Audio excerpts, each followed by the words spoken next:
workers due to the impact of the coronavirus crisis. The airline has already grounded most of its passenger planes, is now planning to temporarily suspend 80% of its cabin crew, its ground staff, engineers, and head office employees. The move would follow similar decisions taken by Virgin Atlantic and EasyJet. Banks and lenders could be forced to introduce special measures to help people in financial difficulty because of coronavirus. The financial regulator, the FCA, has proposed a set of unprecedented measures, including 3-month payment freezes on loans and credit card debt, as well as majorly reduced overdraft fees. The new rules will be consulted on and could come into force on the 9th of April. US Vice President Mike Pence has warned Americans to expect a coronavirus situation comparable to Italy's, which currently has the highest death rate of any country. More than 5,000 people have died with COVID-19 in the United States, including a 6-week-old baby. Earlier, Donald Trump told Americans he was working on securing the medical supplies needed to tackle the virus, despite reports of shortages. President Trump says arrangements have been made with the UK to evacuate British passengers from a cruise ship which is stranded off the coast of Florida. The MS Sandown has been denied permission to dock because of an outbreak of coronavirus on board. 4 people, including a British passenger, have died. Well, Italy still has the highest death toll of any country, with more than 13,000 fatalities, but the rate of deaths appears to be falling. 727 people with coronavirus died there yesterday.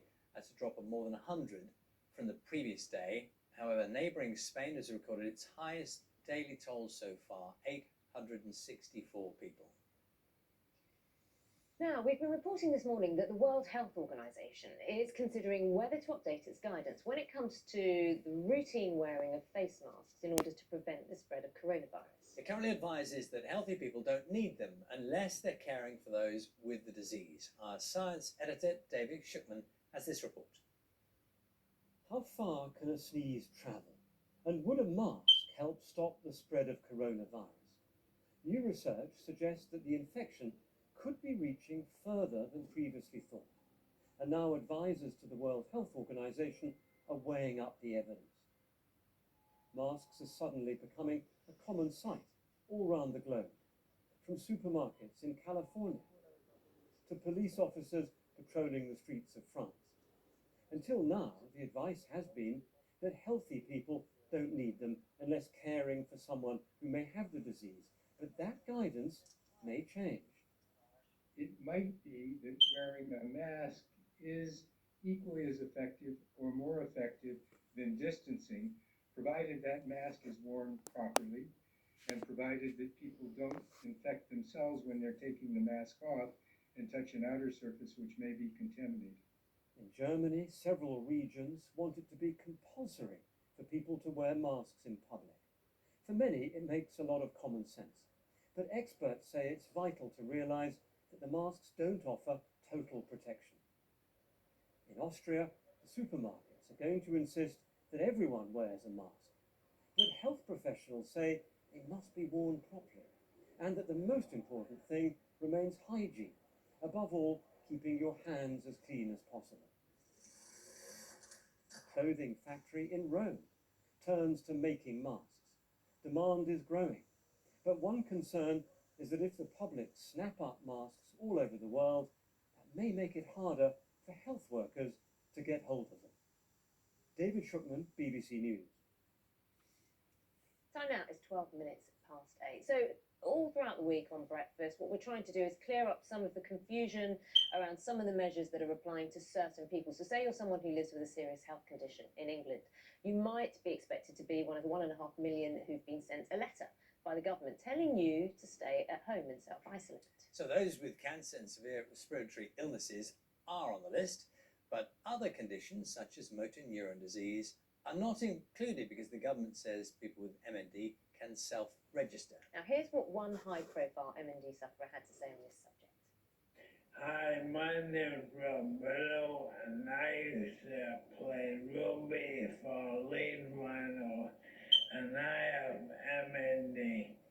I think it's important that people with the condition are labeled high risk because we are our immune system is constantly fighting the disease. Should we come in contact with COVID-19, then we may not recover. Thank you. That was Rob Burrow, obviously making clear his condition and his concerns. Supermarkets do say they're working to give priority for online shopping to those who are deemed high risk, but there are concerns that more groups should be included. Among those, blind, partially sighted. We can hear from a few of them now. When shopping, I can't see what I'm doing, inadvertently end up touching lots of items, and not just the ones I need to buy. I also end up buying the most expensive things, as I can't see the prices, the offers, or the promotions.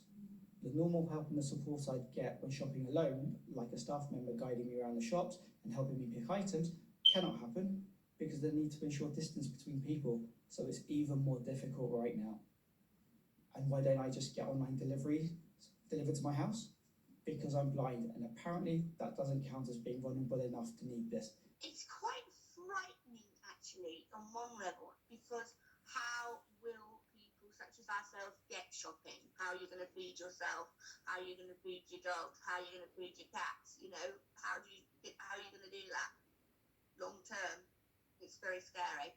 Most blind people live very independent lives without the need of carers. This crisis, however, has tipped us into a whole new world where we've become vulnerable in a way we were not vulnerable this time last week.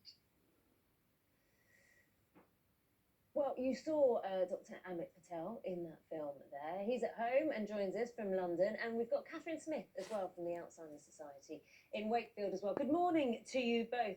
Dr. Patel, lovely to have you with us on the programme.